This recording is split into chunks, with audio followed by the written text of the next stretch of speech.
Mari kita berdoa. Oke, saya minta dengan hormat, Maira ya, silakan. Mari kita berdoa.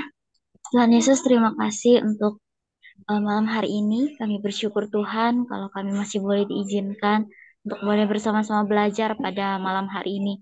Tuhan, Kau yang tolong kami ya Bapa, berikan hikmat, berikan kebijaksanaan sehingga kami boleh dapat mengerti, boleh dapat memahami apa yang akan disampaikan oleh pemateri. Juga memberkati Ibu Susan yang akan menyampaikan materinya Tuhan. Biarlah materi yang disampaikan itu boleh juga memberkati kami semua. Terima kasih Tuhan Yesus, kami menyerahkan waktu kami dalam nama Tuhan Yesus. Haleluya. Amin. Amin. Baik, terima kasih Kak Maira. Oke, hari ini kita mau belajar satu kebenaran firman Tuhan Bible Study dari Kuasa Kristus di Lembah Penderitaan. Mari kita sama-sama membuka Alkitab kita dari Lukas 9 ayat 37 sampai 43a. Dengan judul perikop yang diberikan oleh LAI, Yesus mengusir roh dari seorang anak yang sakit. Saya akan membacakannya untuk kita semua, mulai ayat 37. Pada keesokan harinya, ketika Yesus dan murid-muridnya turun dari gunung, datanglah banyak orang menemui dia. Dan tampaklah seorang dari orang banyak itu berseru, "Guru, aku mohon kepadamu, sudilah engkau menengok anakku, sebab ia satu-satunya anakku. Sewaktu-waktu ia diserang roh, sorry. Lalu mendadak ia berteriak dan roh itu mengguncang-guncangkannya sehingga mulutnya berbusa. Roh itu terus saja menyiksa dia dan hampir-hampir tidak mau meninggalkannya. Dan aku telah meminta kepada murid-muridmu supaya mereka mengusir roh itu, tetapi mereka tidak dapat. Maka kata Yesus, "Hai kamu angkatan yang tidak percaya dan yang sesat, berapa lama lagi aku harus tinggal di antara kamu dan sabar terhadap kamu? Bawa anak itu kemari." Dan ketika anak itu mendekati Yesus, setan itu membantingkannya ke tanah dan mengguncang-guncangnya. Tetapi Yesus menegur roh jahat itu dengan keras dan menyembuhkan anak itu, lalu mengembalikannya pada ayahnya. Maka takjublah semua orang itu karena kebesaran Allah. Demikian pembacaan firman Tuhan. Nah, saudara yang terkasih, ayat ini juga atau perikop ini juga, cerita ini juga dicatat di dalam Matius 17 ayat 14 sampai 21 dan Markus 9 ayat 14 sampai 29. Jadi bukan hanya Lukas yang mencatat mengenai hal ini, tetapi Matius dan Markus juga mencatat mengenai hal ini. Sehingga kita percaya bahwa hal ini memang benar-benar terjadi. Karena Matius sebagai murid Yesus, dia mencatatnya, dia menyaksikan sendiri kejadian tersebut. Sedangkan Markus, dia mendengar cerita dari Petrus, karena Markus adalah murid dari Petrus. Nah, jadi dia mendengar cerita Petrus yang menceritakan hal ini. Dan terakhir Lukas mencatatnya karena dia mengadakan research atau menyelidiki mengenai peristiwa yang terjadi, dan Lukas juga merupakan salah satu murid yang berserta dengan Tuhan Yesus sewaktu dia ada di dunia. Tapi dia tidak termasuk dalam 12 rasul. Dia termasuk dalam murid-murid yang lainnya, ya. Nah, dan Lukas bergabung dengan para rasul, dan sampai akhir Lukas juga bergabung dengan Paulus ya untuk memberitakan Injil eh, ke beberapa kota sambil menuliskan suratnya ya. Nah, kita lihat ini. Lukas menuliskan tentang surat ini tentu saja ada latar belakangnya ya. Kalau kita lihat di sini ya, peristiwa ini terjadi sehari setelah transfigurasi. Apa itu transfigurasi? Nah, kalau kita lihat di atas ya, ada di Lukas 9 ayat 28 sampai 36, LAI memberi judul perikop Yesus dimuliakan di atas gunung. Nah, transfigurasi di sini adalah bagaimana ketika Yesus dimuliakan di atas gunung sehingga tiga muridnya ya yang dibawa ke atas gunung berdoa bersama Tuhan Yesus, melihat bahwa Yesus berubah ya. Yesus berubah wajahnya. Di ayat 29 kita melihat ketika ia sedang berdoa, rupa wajahnya berubah dan pakaiannya menjadi putih berkilau-kilau. Jadi transfigurasi adalah ketika kemuliaan Allah turun di atas Yesus yang membuat penampakan Yesus atau penampilan Yesus menjadi berubah, ya. Rupa wajahnya menjadi berubah, ya saya nggak tahu berubahnya seperti apa, tetapi kalau melihat dari pakaiannya yang menjadi putih dan berkilau-kilau, mungkin semua orang akan melihat takjub, ya. Karena di sini di ayat yang ke-30 dikatakan, selain Yesus muncul lagi ada dua orang yang berbicara dengan dia. Dan saya nggak tahu apakah bagaimana murid-muridnya bisa mengatakan bahwa itu Musa dan Elia. Karena kan zaman mereka itu terpisah cukup jauh ya. Tetapi di sini Lukas mencatat bahwa kedua orang yang sedang berbicara dengan Yesus itu tampak seperti Musa dan Elia. Nah, saya percaya bahwa di zaman mereka juga ada apa ya? Sastrawan-sastrawan yang menggambar kali ya. Jadi sehingga mereka menggambarkan tentang penampakan Elia dan penampakan Musa. Sehingga dari wujud yang tampil di dua orang sebelah Yesus ya, itu tampak seperti Musa dan Elia sehingga ketiga muridnya bisa menyimpulkan bahwa kedua orang itu adalah Musa dan Elia ya. Karena yang menjadi saksi langsung adalah Petrus, Yohanes, dan Yakobus yang membawa kabar ini kepada murid-muridnya yang lain. Nah, lalu kita lihat Lukas 9 ayat 31 bilang keduanya menampakkan diri dalam kemuliaan ya dan berbicara tentang tujuan kepergiannya yang akan digenapinya di Yerusalem. Sementara itu Petrus dan teman-temannya telah tertidur dan ketika mereka terbangun mereka melihat Yesus dalam kemuliaannya dan kedua orang yang berdiri di dekatnya itu. Ketika kedua orang itu hendak meninggalkan Yesus, jadi mereka tuh melihat bahwa mereka bertiga, Yesus, Musa, dan Elia itu sedang berbicara. Lalu kemuliaan Allah turun, wah kayaknya suasananya pasti luar biasa banget ya yang dirasakan oleh ketiga orang ini ya, Petrus, Yohanes, Yakobus ya. Sehingga mereka sampai berkata yang ayat 33, Guru, betapa bahagianya kami berada di tempat ini. Ya, sampai nggak bisa berkata-kata lagi, tapi mereka hanya bisa merasakan kebahagiaan. Ya, mereka senang ada di dalam kemuliaan Allah. Ya, nah, baiklah kami dirikan sekarang tiga kemah, satu untuk engkau, satu untuk Musa, dan satu untuk Elia. Tetapi Petrus tidak tahu apa yang dikatakannya. Ya, Petrus tidak tahu apa yang dikatakannya, dia hanya tahu apa yang dirasakannya. Ya, dia merasakan kebahagiaan yang luar biasa sehingga dia tidak mau lepas atau keluar dari kebahagiaan tersebut. Sehingga dia pengen terus ada di dalam kebahagiaan tersebut, yaitu di dalam kemuliaan yang tercipta karena Yesus bertransfigurasi. Sementara ia berkata begitu di ayat 34, datanglah awan menaungi mereka dan mereka masuk ke dalam awan itu. Takutlah mereka. Jadi ketika transfigurasi itu terjadi, kemuliaan Allah terjadi, perasaannya bahagia.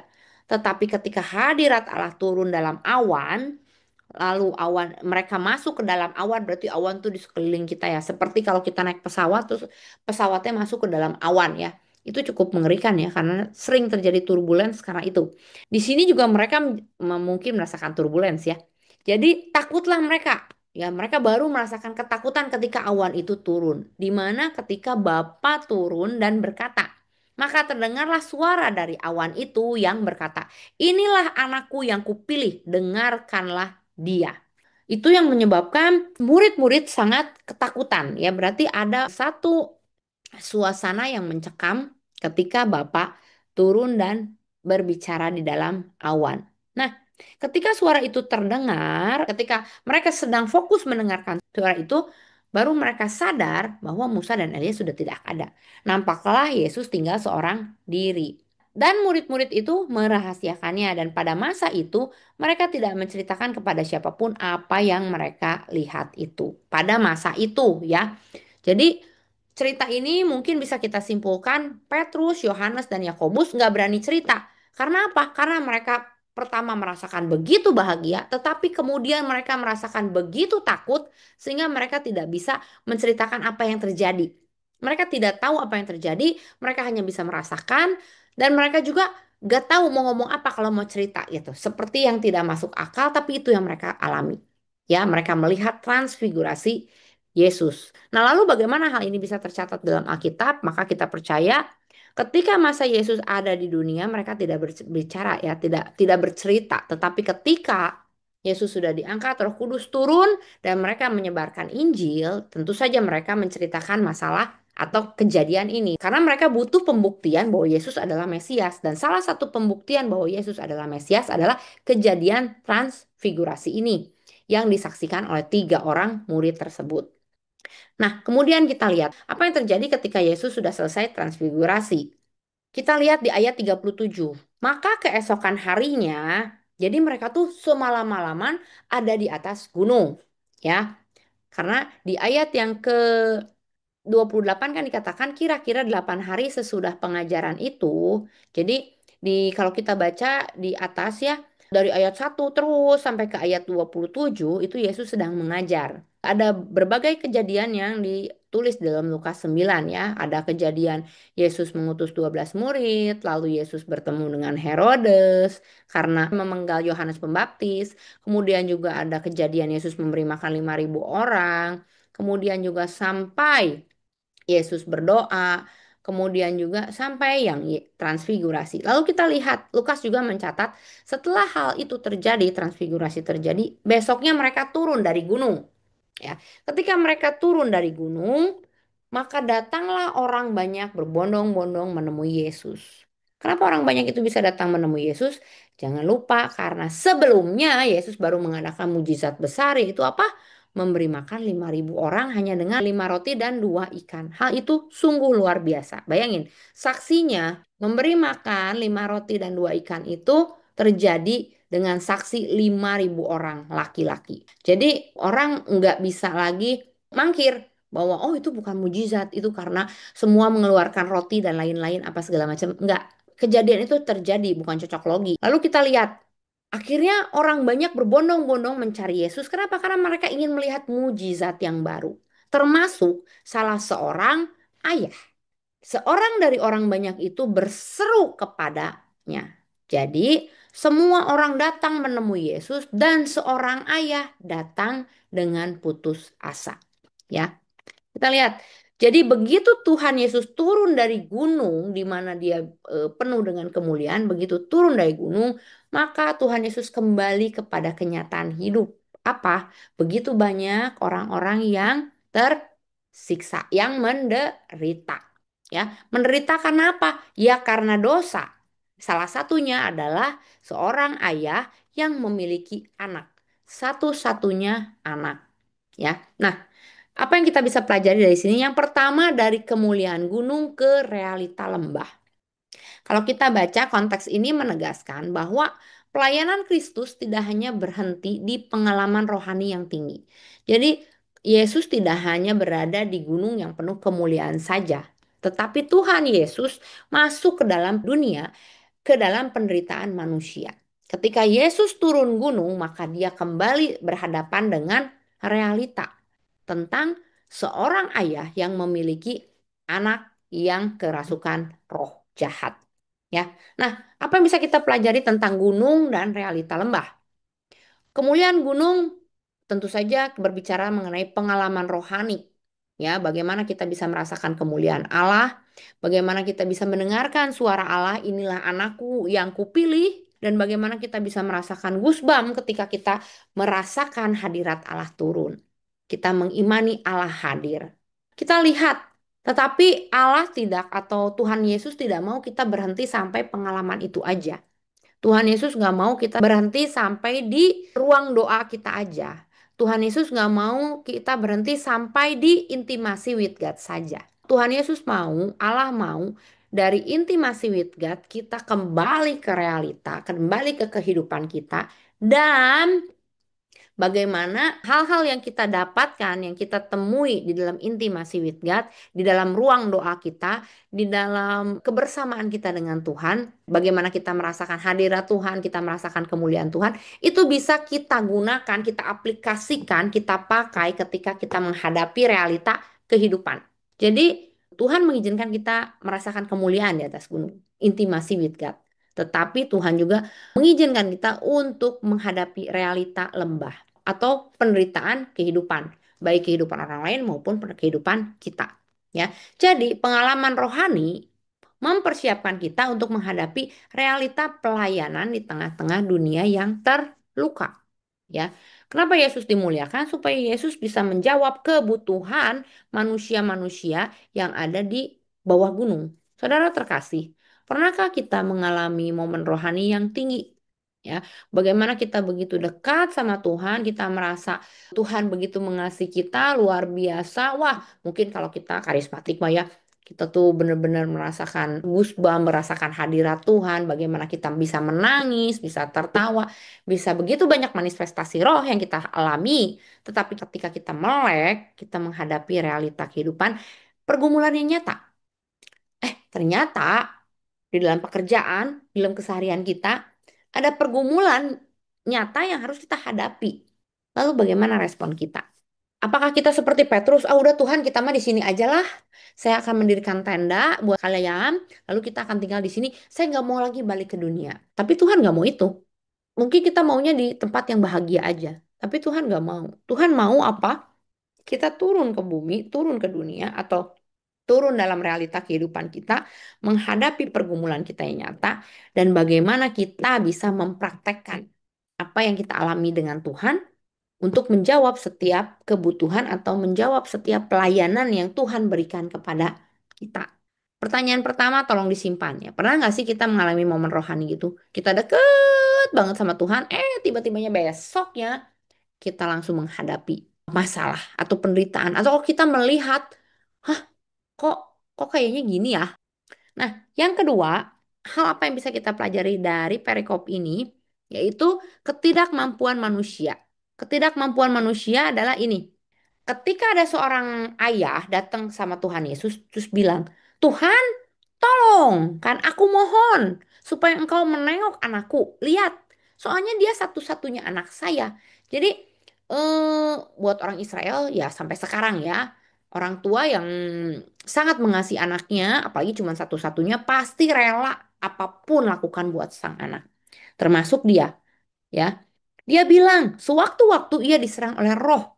Mendadak dia berteriak, roh itu menggoncangkan hingga mulutnya berbusa. Mungkin kalau sekarang seperti orang epilepsi kali ya. Tapi ini kayaknya bukan epilepsi, ini apa? Benar-benar digoncangkan oleh roh, ya. Nah, roh itu tentu saja menyiksa dia dan hampir-hampir tidak mau meninggalkannya. Ya, nah ada beberapa penafsir atau ada beberapa orang yang dari golongan apa? Saya bilangnya cocok logi lah ya, karena kan mereka berusaha me, me- setiap mujizat Tuhan itu dicari logikanya di mana. Ya, nah orang dari golongan itu mengatakan bahwa anak ini epilepsi. Pada saat dia kejang ya, pada saat dia kejang atau pas lagi kumat epilepsinya, nah orang-orang menganggap dia kerasukan roh. Tapi apapun itu, kita melihat pada akhirnya anak-anak apa Tuhan menyembuhkan atau Tuhan mengusir roh jahat yang ada di anak tersebut. Ya, tapi kita lihat ini ayat 40. Aku telah meminta kepada murid-muridmu supaya mereka mengusir roh itu, tetapi mereka nggak dapat. Ya, mereka tidak dapat mengusir roh tersebut. Maka apa yang terjadi? Tuhan bilang, hai kamu angkatan yang tidak percaya dan sesat. Berapa lama lagi aku harus tinggal di antara kamu dan sabar terhadap kamu? Ini ngomong sama siapa? Sama murid-muridnya. Kenapa? Karena Tuhan, ini kenapa ya murid-muridnya? Padahal murid-muridnya sudah melihat Yesus memberi makan 5.000 orang. Dan yang paling memukau lagi, pasal 9 ayat 1, Yesus mengutus ke-12 murid.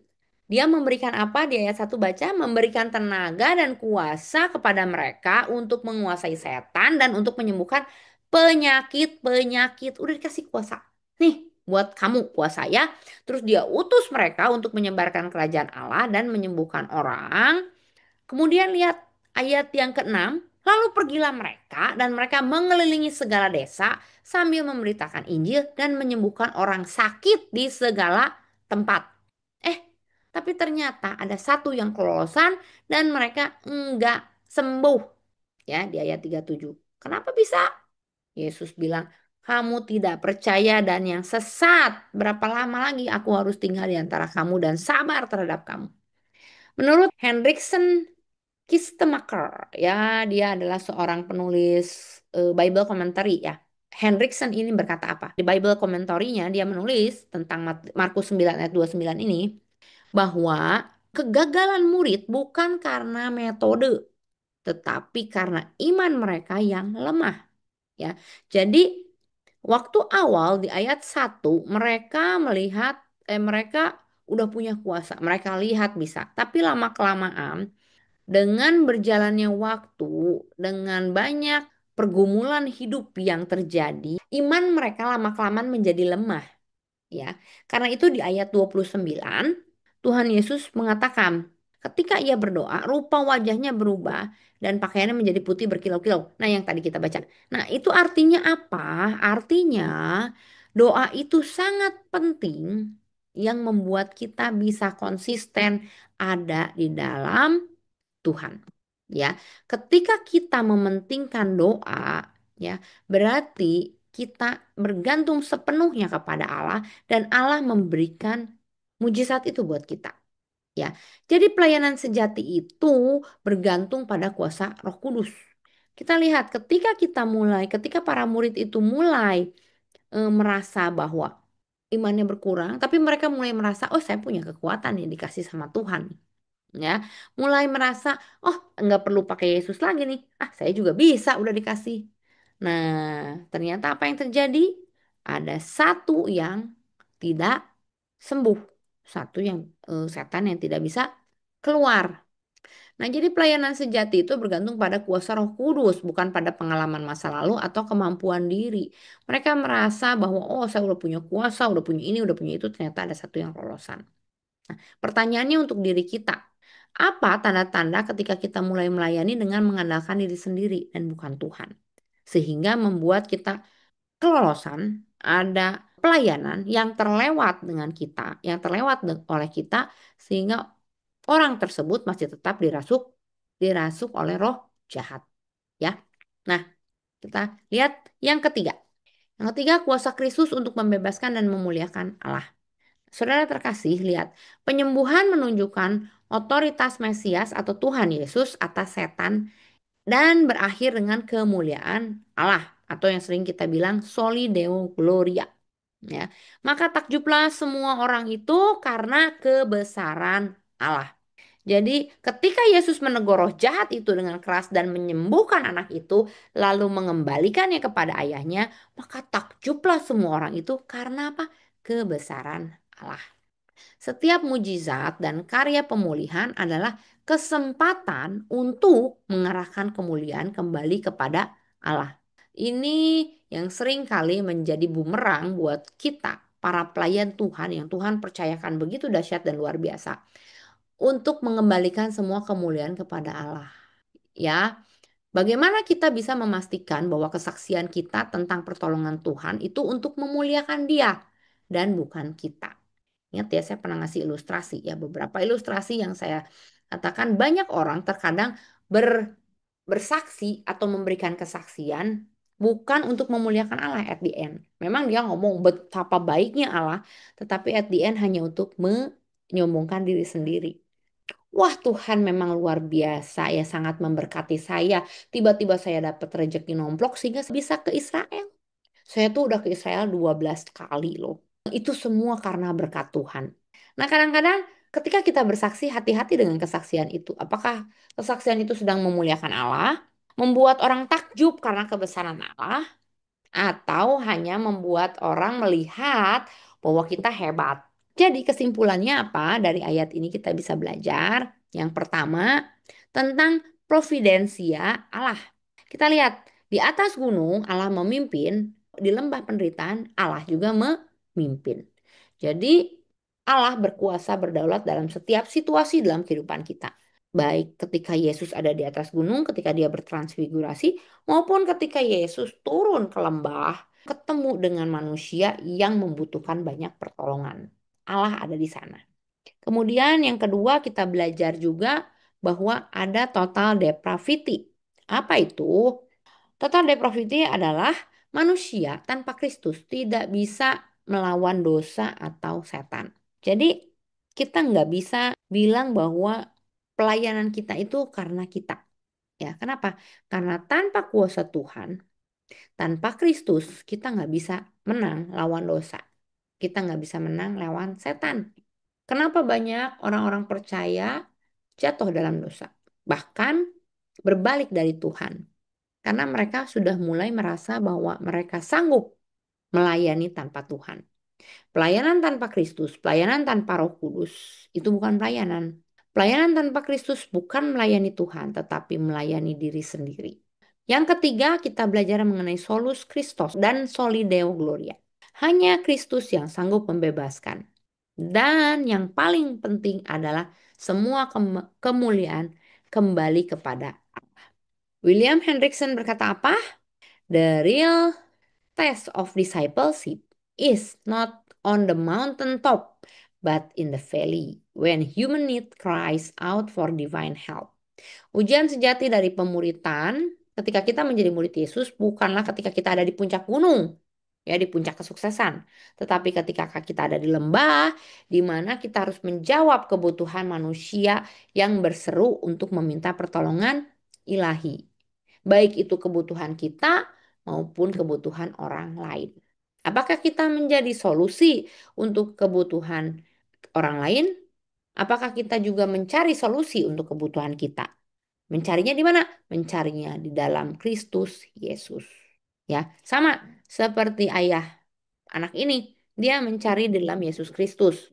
Kenapa? Karena awalnya dia mencari di dalam murid-muridnya yang dia pikir bisa, tapi ternyata tidak. Ya, banyak seringkali di antara kita selalu mencari pertolongan dari manusia yang kita anggap mampu, yang kita anggap bisa, ya. Tetapi ternyata tidak bisa. Karena siapa? Karena pertolongan kita sesungguhnya hanya datang dari Yesus Kristus. Amin. Tuhan Yesus memberkati. Sampai di sini, apakah ada yang mau ditanyakan? Silakan. Kalau tidak ada, maka kita akan beralih kepada tanya jawab yang tadi saya sudah siapkan. Oke, baik. Karena tidak ada pertanyaan, maka saya yang akan bertanya. Oke, teman-teman, tadi ada pertanyaan pertama ya. Pernah nggak sih kita mengalami momen rohani yang tinggi, artinya kita ngerasa deket banget sama Tuhan. Terus langsung atau segera kita diperhadapkan pada pergumulan nyata. Lalu bagaimana dengan respon kita? Ya, jadi di saat kita lagi deket-deketnya sama Tuhan, tiba-tiba kok kita ketemu pergumulan pergumulan hidup yang begitu berat. Om Yosua, Shalom Om Yosua. Salam sih, salam. Om Yosua nih sebagai hamba Tuhan yang udah lama banget ya Om Yosua ini hamba Tuhan yang super senior ya dari tahun 9 99 lah sih. oh 99. Nah, selama pengalaman Om Yosua dari 99 sampai sekarang udah berapa belas tahun tuh ya. Pernah nggak Om Yosua mengalami momen rohani yang tinggi, artinya deket banget, merasa deket banget sama Tuhan, merasa kebaikan Tuhan, tetapi kemudian segera diperhadapkan dengan pergumulan yang nyata. Either itu pergumulan Om Yosua sendiri atau pergumulan orang lain. Nah, terus bagaimana respon Om Yosua? Kalau momen merasa dekat dengan Tuhan, ya kita sebagai hamba Tuhan kan memang senangnya membangun kerohanian ya, Cik ya. Mm-mm. Ya, tentunya kita senang dengan hal-hal pemujaan kepada Tuhan, membangun komunikasi dengan Tuhan. Contohnya gini, Cik. Saya kalau dibilang pernah dekat, ya pernah lah, Mm-mm. bahkan sering gitu ya. Mm-mm. Di Pasti. momen-momen kayak gini lah ya, ya. Mm-mm. Merasa dekat dengan Tuhan itu ketika kita sedang semangat-semangatnya, menggebu-menggebunya. Nah, Mm-mm. jadi seolah-olah full gitu ya, Mm-mm. merasa bahwa Tuhan itu sangat dekat dengan kita. Ya, betul. Sekali waktu, saking saking senangnya dengan Tuhan, KKR di mana-mana pun, ya kita ikuti nih, saking senangnya gitu ya. Mm-mm. Misalnya ada seminar di sana, kita ikutin. Ada Mm-mm. KKR di sana, ikutin. Ada Natalan di sana, ikutin gitu. Itu kan senang sih. Mm-mm. Mm-mm. Nah, dapat dapat firman yang menguatkan, meneguhkan, Mm-mm. terus melihat mujizat Tuhan nyata saat saat kita ada di kumpulan KKR tersebut. Ya Mm-mm. kadang kita juga sih, kadang kita juga ikut tumpang tangan, terus ngelihat orang diberkati, ngelihat orang termanifestasi, ngelihat orang jatuh didoakan, merasa kita, ih, berarti Tuhan ada di aku nih, Tuhan ada di pihak aku nih, gitu kan, merasa Mm-mm. kita kayak gitu, Ci. Ketika Betul. kita menumpang tas, sama kayak 70 murid itu, Ci, Ya. yang diutus oleh Tuhan, dia numpang tangan, sembuh, mendoakan Mm-mm. orang sakit, sembuh. Ya, Mm-mm. senang, jadi hubungan kita senang gitu kan. Mm-mm. Nah, kita diberkati. Nah, itu perasaan bahwa kita sedang dekat-dekatnya di momen-momen puncak-puncaknya kita dekat dekat dengan Tuhan gitu. Betul. Tiba-tiba pulang dari KKR, pulang dari KKR atau pulang dari Natal, ya Ya. entah sesuatu terjadi, entah tabrakan lah. Mm. Nah, terus entah di rumah ada persoalan. Nah, itu kan Berantem. momen-momen ketika kita dekat dengan Tuhan, tiba-tiba pergumulan ada gitu. Ya. Kadang dari keluarga, kadang dari kita itu banyak jenis lah ya dia. Mm-mm. Tiba-tiba kita di jalan kehilangan gitu kan. Ya. Padahal kita sudah memuji Tuhan, sudah ikut umpang tangan, udah mendoakan orang gitu kan. Ya. Nah, itu ya sering lah, bukan sering lah, pernah saya alami juga begitu ya. Mm-mm. Tapi Mm-mm. ketika kita mendapatkan kekuatan hari itu, terus tiba-tiba pas pulang belum sampai di rumah, kadang-kadang udah ada pergumulan gitu. Nah, bagaimana cara menghadapinya? Kan kira-kira begitu ya, Cik ya. Betul. Bagaimana responnya nih, Om? Kalau kalau saya menghadapinya, memang saya melepas melepas diri dulu dari kata dekat dengan Tuhan ketika jatuh ya, Cik ya. Mm-mm. Ketika jatuh atau ketika menghadapi persoalan, lepas diri, lepas kontrol, berharap bahwa keinginan daging kita ingin dipuaskan. Artinya kepingin juga kita segala sesuatu yang hilang itu dikembalikan oleh Tuhan sesegera mungkin gitu kan. Mm-mm. Kedagingan muncul. Ya. Nah, kedagingan muncul. Mm-mm. Nah, istilahnya begini ya, Cik ya. Kalau kita sebagai orang yang beriman, Mm-mm. pasti berpikirnya, ini lagi, kalau lagi tinggi imannya ya, Cik ya. Ya. Kalau lagi tinggi imannya, Mm-mm. nanti juga dikembalikan Tuhan 30, 60, bahkan 100 kali ganda gitu kan. Ya. Nah, Betul. kalau di sisi keimanannya, Mm-mm. kalau di sisi kemanusiaannya, kenapa sih kok dia nabrak aku? Kenapa sih kok dia nyuri barangku gitu kan? Ada sistem, ada dari, kalau kita kupas dari kemanusiaan kita, lepas dari keimanan kita Mm-mm. kerap kali mengutarakan atau mengungkapkan kata-kata kutuk gitu. Mm-mm. Ya. Bukan malah memberkati yang ngambil barang kita, malah keluar kata-kata cacian, makian. Itu dari sisi kemanusiaan kita, kedagingan. Nah, dari sisi Mm-mm. iman kita pasti Tuhan nanti lipat kali gandakan gitu ya, Ci, ya. Mm-mm. Dari sisi waktu, Mm-mm. nanti juga lama kelamaan pasti hilang gitu ya, Ci. Jadi ada Ya. 3 versi cara Mm-mm. kita menghadapi saat kita lemah. Yang Mm-mm. pertama, kalau kita hadapi dengan iman, Tuhan pasti gantikan. Mm-mm. Kalau yang secara kedagingan kita pasti melontarkan atau mengucapkan kata-kata sindiran lah. Nah, Mm-mm. kalau dari segi waktu, ya segala sesuatu pasti ada waktunya ya, Cik, ya. Maka Mm-mm. 3 hal tersebut, mana diri kita? Nah, mana Mm-mm. diri kita? Jadi kembali ke eh, bahasan Cici tadi, bagaimana murid-murid itu mengenali Musa dan Elia gitu kan, Mm-mm. Cik, ya. Mm-mm. Nah, dalam tubuh kemuliaan. Mm-mm. Nah, kerentetannya, kaitannya atau referensinya, kelak pun kita akan saling mengenal. Mm-mm. Dari mana kita bisa saling mengenal? Dari Mm-mm. kebiasaan kita sehari-hari, Mm-mm. dari tujuan kita. Karena segala sesuatu yang sifatnya najis atau dosa nggak masuk ke dalam kerajaan sorga, Mm-mm.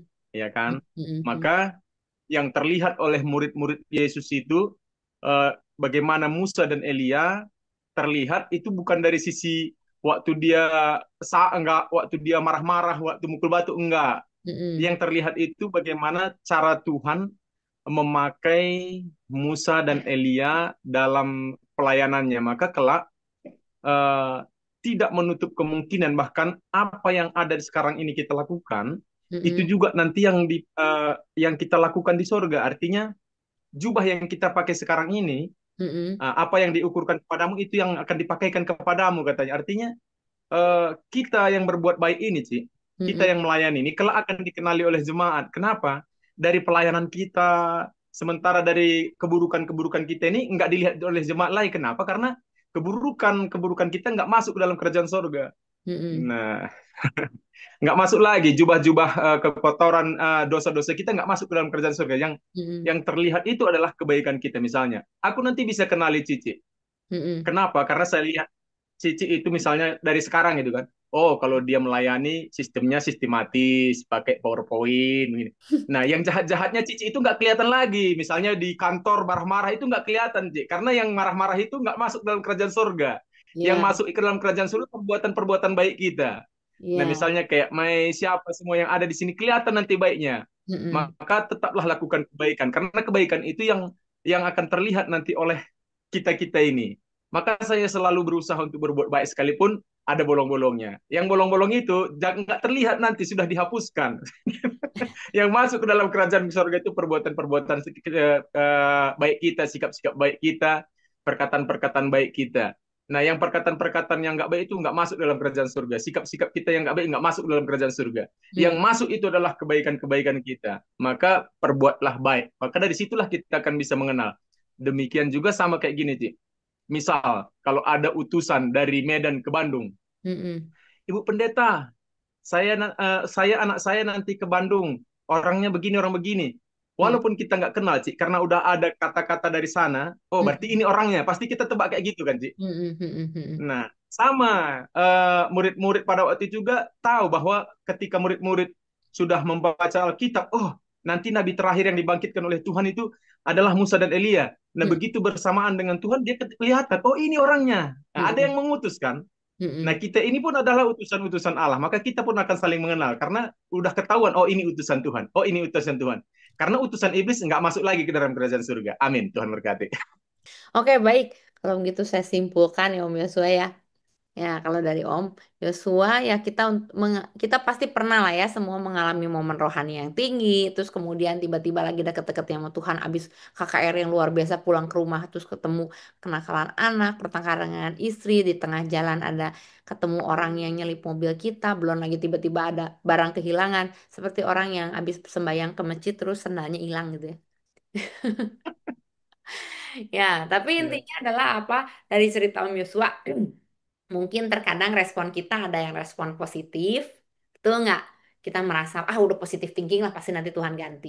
Tapi terkadang negatif juga ya, ketika daging kita merasa tercubit, lalu kita marah-marah, emosi, pokoknya dengan reaksi yang bagaimanapun. Tapi ya balik lagi seperti penjelasan Om Yosua, nanti at the end, balik lagi ke kita ya, banyak merespon yang mana yang lebih sering kita pilih itu yang menjadi identitas kita ya dan kita harap kita lebih memilih respon yang positif ya sebagai anak Tuhan kita tetap percaya beriman ya Tuhan akan ganti kita percaya juga Tuhan campur tangan ya ya mungkin nanti ada sedikit-sedikit lah tetap ada respon bukan tetap ada bisa aja ada respon kita marah kita maki-maki dan kita ya kurang baik lah ya intinya responnya tapi Om yang seperti Om Yosua, ya, seperti yang dikatakan Om Yosua, nanti kalau kita udah masuk surga, hal itu udah nggak akan diingat-ingat lagi ya, nggak akan kelihatan. Yang kelihatan yang baik-baiknya aja. Oke, baik. Terima kasih Om Yosua, luar biasa. Oke, selanjutnya Kamelda, Kamelda ada ya?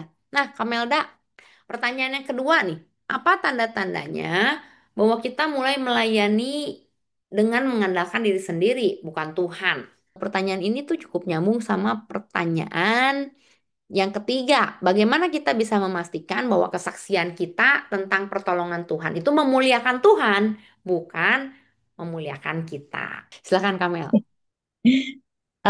Pertanyaan yang kedua, kalau menurut saya, Mm-mm.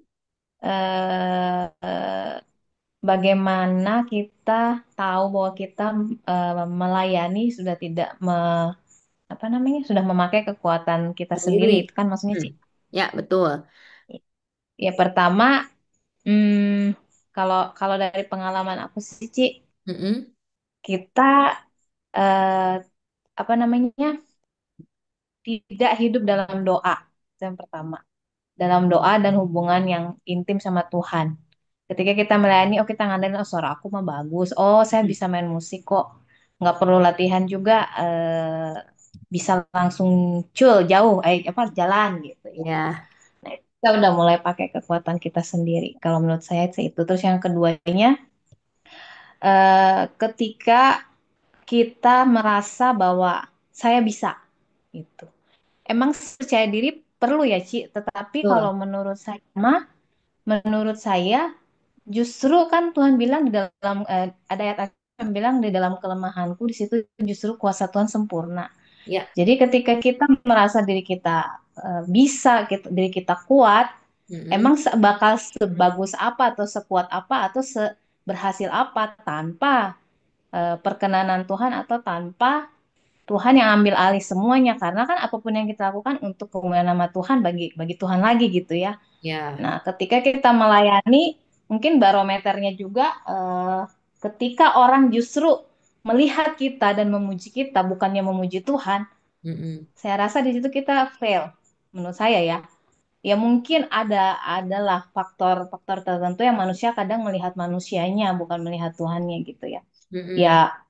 gimana caranya kan manusia pasti ngeliat yang kelihatan dulu ya biasanya Meci, nggak ngeliat yang Mm-mm. tidak Betul, kelihatan. betul. Tetapi ketika ketika kita melayani terus manusia, maksudnya diri kitanya justru yang lebih ditonjolkan. Contoh, kita pengen kita yang terdengar nih suaranya untuk yang PW ya, untuk tim PW, atau enggak permainan musik saya mesti lebih kenceng dari yang lain, atau enggak hmm, apa banyak lah sih Ci, banyak inilah banyak banyak banyak hal yang bisa mengidentifikasikan kita udah mulai pakai kekuatan kita sendiri. Nah, Mm. kalau menurut saya sih di situ sih Ci, dan paling utama sih sebenarnya itu Mm-mm. Mm-mm. ketika kita mulai melayani Mm. tanpa doa dan tanpa hubungan yang benar-benar apa namanya terkoneksi atau enggak apa intim dengan Tuhan. Mm-mm. Gimana caranya kita mau melayani ketika kita nggak kenal siapa yang kita layani gitu. Gimana caranya kita mau memuliakan Tuhan ketika kita nggak tahu isi hatinya gitu. Ya. Nah, bukan jadi pelayanan kan bukan bukan bukan menampilkan sesuatu ya Ci, ketika kita Mm-mm. melayani itu bukan kita sedang perform atau bukan kita sedang membawa diri kita, justru kan kita sedang membawa Tuhan gitu, kita Mm-mm. sedang memuliakan Tuhan, kita sedang memberitakan Tuhan, memberitakan kasihnya, memberitakan dia gitu, dan hanya dia aja yang boleh dipermuliakan. Itu sih Ci, menurut aku mah Ci. Mm. Mm-mm. Betul, setuju kami. Nomor tiga teh apa tadi? Bagaimana kita bisa memastikan bahwa kesaksian kita tentang pertolongan Tuhan itu memuliakan Tuhan, bukan memuliakan diri kita sendiri. Ya, kayaknya tadi udah kejawab kali ya Ci ya. Ketika ya mungkin barometernya itu ketika orang lain yang memuliakan Tuhan dan bilang, wah bener nih Tuhan Yesus teh bener nyata gitu. Dari ketika mereka melihat hidup kita gitu. Dari ya cara kita berbicara, cara kita bersikap, cara kita hidup gitu. Nah, Mm-mm. ketika orang lain bilang, oh iya bener ya, Tuhan Yesus teh bener hidup, Tuhan Yesus teh bener nyata gitu. Mm-mm. Kasihnya tuh beneran nyata. Disitulah berarti kita bisa jadiin barometer bahwa kesaksian kita, hidup kita, pelayanan kita itu udah memberkati orang lain. Itu Ya, sih, Ci. betul ya, buat memuliakan Tuhan dan bukan untuk diri kita. Ketika kita memang menyaksikannya, menyaksikan Tuhan, bukan menyaksikan kita, ya, dengan bungkus Tuhan memberkati, gitu ya. Nah, kadang kan itu apa jebakannya di situ. Oke, baik. Terima kasih teman-teman luar biasa ya. Hari ini kita udah belajar ya bagaimana Tuhan Yesus mengajarkan kepada murid-muridnya ya. Yang pertama bahwa Tuhan bisa membawa kita di atas gunung penuh kemuliaan, tapi Tuhan juga akan membawa kita ke realita kehidupannya di bawah gunung. Supaya apa? Supaya apa yang kita dapat tadi di puncak gunung kemuliaan itu bisa kita aplikasikan atau bisa kita gunakan di dalam kehidupan nyata kita. Jadi keintiman kita dengan Tuhan nggak berhenti sampai di situ saja, tetapi keintiman kita dengan Tuhan harus menjadi solusi atau menjadi jawaban untuk pergumulan nyata yang kita terima di lembah realita atau dalam kehidupan nyata kita, baik kehidupan kita maupun kehidupan orang lain, ya. Nah, yang kedua tadi kita juga belajar bahwa di sini murid-muridnya tidak sanggup mengusir si roh jahat itu, menyembuhkan anak tersebut. Kenapa? Karena mereka memiliki iman yang lemah atau tidak percaya. Ya, seperti yang Tuhan sampaikan di situ, hai kamu angkatan yang tidak percaya dan yang sesat, berapa lama lagi aku harus tinggal di antara kamu dan sabar terhadap kamu, ya. Eh, Artinya apa? Artinya mereka kan dikatakan sama si bapak itu ya, murid-murid gak sanggup. Nah, berarti si murid-murid kurang percaya, ya, dan hanya mempergunakan kekuatan sendiri. Mereka tidak benar-benar mempergunakan kekuatan dari Tuhan, ya. Mungkin ketika Tuhan memberikan pertama kali kuasa, mereka wah saya dapat kuasa nih. Lama-kelamaan dia mengklaim bahwa dengan kuasa ini saya bisa melakukan segala hal, ya. Padahal mereka lupa bahwa tetap mereka harus seperti ginilah contohnya. Kadang-kadang jebakannya buat orang karismatik ya, karena kita karismatik. Adalah ketika kita bisa bahasa roh, ketika kita bisa mengusir setan, kita bisa bernubuat, kita bisa penglihatan dan segala macam. Akhirnya kita hanya berpatok kepada karunia-Nya, ya. Kita tidak bersandar atau tidak kembali kepada sumber pemberi karunia, ya. Padahal kita ingat karunia itu bekerja ketika kita apa ya, menempel kepada sumber pemberi karunia, yaitu siapa? Roh Kudus, ya. Nah, ketika kita mempergunakan karunia roh tanpa kita menempel seperti yang tadi Kamelda katakan kepada Roh Kudus, kepada yang pemberi karunia, maka apa, mujizatnya tidak ada, kuasanya nggak ada. Karena apa? Karena karunianya itu hanya seperti manifestasinya saja. Tetapi mujizatnya atau dampak yang sebenarnya harus dihasilkan dari manifestasi tersebut nggak ada. Ya, bisa dibilang seperti itu. Nah, jadi teman-teman jangan cuma meraih karunia roh, tetapi melekatlah kepada Sang Pemberi karunia.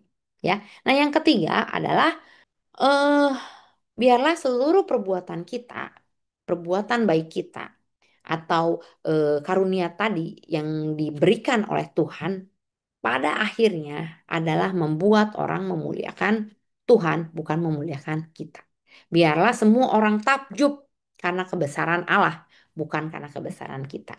Ya, dan itulah yang diajarkan Tuhan Yesus melalui Lukas 9 ayat 37 sampai 43 yang dicatat oleh Lukas. Amin. Tuhan Yesus memberkati. Kalau tidak ada pertanyaan, mungkin kita bisa tutup Bible study kita pada malam hari ini. Boleh minta dengan hormat Om Yosua berdoa untuk kita semua. Silakan Om Yosua. Baik, puji Tuhan. Teman-teman, kita diberkati oleh Tuhan. Amin. Mari kita berterima kasih Bapak di surga, kami bersyukur buat malam hari ini dalam Bible study yang disampaikan oleh host kami. Kami percaya bahwa materi kami hari ini sangat memberikan kami pengetahuan dan kami boleh merasakan sebagaimana kami dekat dengan Tuhan. Pimpin kami ya Tuhan, lewat daripada materi yang telah kami terima hari ini, kami boleh menjadi kuat dan menjadi lebih dekat dengan Tuhan. Pimpin kami terus ya Tuhan, hingga kami dapati tetap setia untuk kami tetap mengiring Tuhan dalam segala hal, baik dalam pekerjaan kami, baik di dalam rumah tangga kami, dimanapun Tuhan tempatkan kami, boleh kami senantiasa bersyukur dengan apa yang Tuhan berikan bagi kami. Berkati host kami ya Tuhan, berkati gembala sidang kami dan seluruh sidang jemaat Tuhan. Bila sebentar kami mau beristirahat, Tuhan kau pimpin kami dalam peristirahatan kami. Esok kembali kami, Tuhan bangun damai, ketenangan, ketentraman, berkat perlindungan, berkat kasih sayang, berkat kesehatan, berkat-berkat yang daripadamu. Tuhan kau limpahkan atas hidup kami dari saat ini sampai selama-lamanya.